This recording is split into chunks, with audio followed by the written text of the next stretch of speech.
This is an Owen Cut concept. You think of one goal, and then you write down a higher self-motivation, a mid-self-motivation, and a lower self-motivation. Okay? So say if the goal is, by the end of 2025, I want to earn an extra £500 on eBay selling stuff.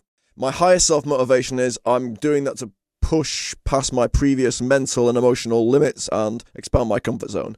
And mid self-motivation would be, I want an extra £500 a month to take my family on holiday, and that'll be cool. And then a lower self-motivation would be, I'm going to stick it to my brother who makes more money than me and show him I can make money. Dickhead! Across the year, you're going to have different personalities, and you're going to fluctuate between different moods. So when you're in your lower self, you want to tap into that lower self pettiness.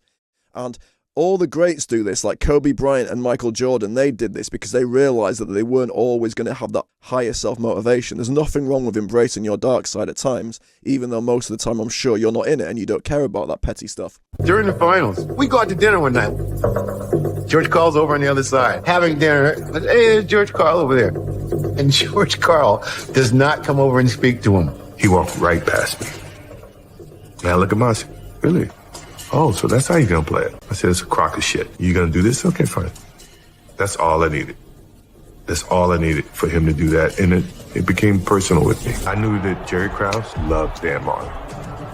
And just because Krause liked him was enough for me. You think he's a great defensive player? Okay, fine. I'm going to show you that he's not.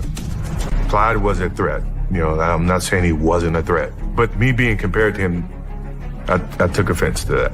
I was a little bit upset that I didn't get the MVP that year and they gave it to Charles Barkley. But with that said, okay, fine, you can have that. I'm going to get this. It doesn't have to be something that's going to change the world, just something to go after, just so you can feel that celebration when you achieve it. And when you write down your goal, it's going to make you 9 times more likely to achieve it than the rest of the population who don't even try. Don't announce what you're going to do on social media before you've achieved the goal, because this will release dopamine, which is similar to the dopamine that is released when you actually achieve it. Don't psych yourself out and say that you're going to do 4 hours a day on the goal if you've already got a job. Just say, I'm going to do 20 minutes a day with 2 days off. That's still 100 hours that you have to go after this goal. And finally, achieving this goal, it's not going to make you happy. It's just a fun thing to do. It's something that you actually will do, as opposed to just not doing it all because you don't want to be disappointed.